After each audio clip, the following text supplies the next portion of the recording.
Saya dari wartawan Indesport mau menanyakan mas, bagaimana menurut ibu mas tentang anak di bawah umur mengemudi kendaraan seperti kita tahu seringnya kecelakaan disebabkan oleh anak di bawah umur. Itu tidak dilakukan karena anak membahayakan bukan di dirinya, tapi sama kendaraan mengendarai. Seharusnya orang sebagai orang tua harus menjaga anaknya atau tidak memberikan anaknya kendaraan yang belum bisa dikendarai, belum bisa. Itu mas ya. Itu kalau mendapat mas tentang yang terjadi dengan itu, gimana?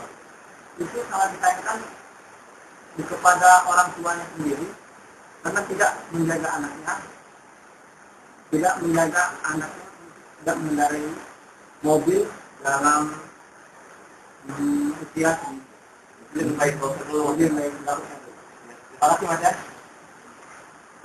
menuju pukul 1 pagi, kilometer 8200 tol Jagorawi, ruas Ciwur mendadak riuh. Di tengah kegelapan, bahu-bahu warga membantu evakuasi korban kecelakaan di tol Jagorawi.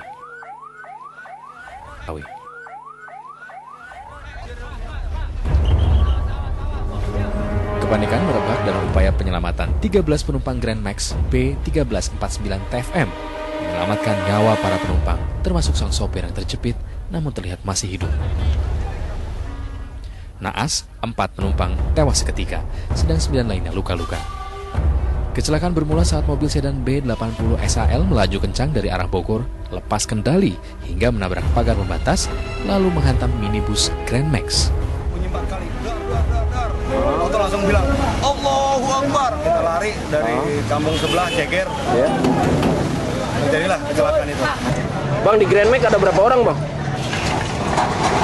Timnya, Bang? 13 sama driver. Di kilometer 8 tol Jagorawi. Korban di jalan raya dari Apriani, kemudian Rasid, anak seorang menteri, sekarang anak seorang musisi, dan puluhan kejadian-kejadian lain yang susah kita menghitungnya. Apapun juga trennya yang perlu kita ingat, banyak di antara orang tua tidak hanya yang berada, tapi yang di bawah pun dengan bangga membelikan sepeda motor untuk anaknya, dan yang berada tentu membelikan mobil untuk anaknya, padahal anak itu masih di bawah umur. Dan itu tidak hanya mengancam keselamatan si anak, tapi juga mengancam keselamatan orang lain di jalan raya. Peristiwa yang terjadi di jalan tol Jagorawi yang melibatkan mobil Lancer dan 2 mobil lainnya yang ketabrak, itu bisa terjadi kepada siapa saja. Dan karena itulah persoalan ini menjadi besar.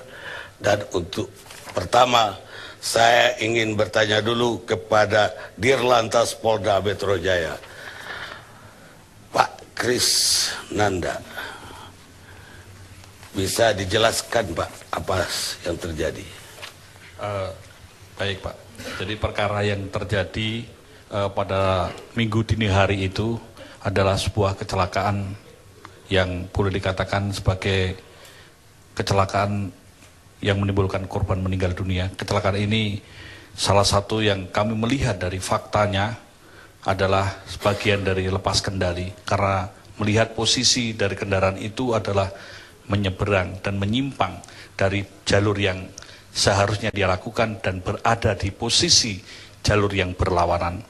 Nah, pada kondisi ini, ketika berada di jalur berlawanan, kendaraan ini menabrak kendaraan lain yang sedang melaju pada arah yang berlawanan, sehingga ada beberapa korban, yaitu ada 6 korban meninggal dunia dan ada 9 orang yang sedang mengalami luka. Dari pengusutan Bapak, judul kita malam ini, siapa yang salah dalam kejadian seperti ini?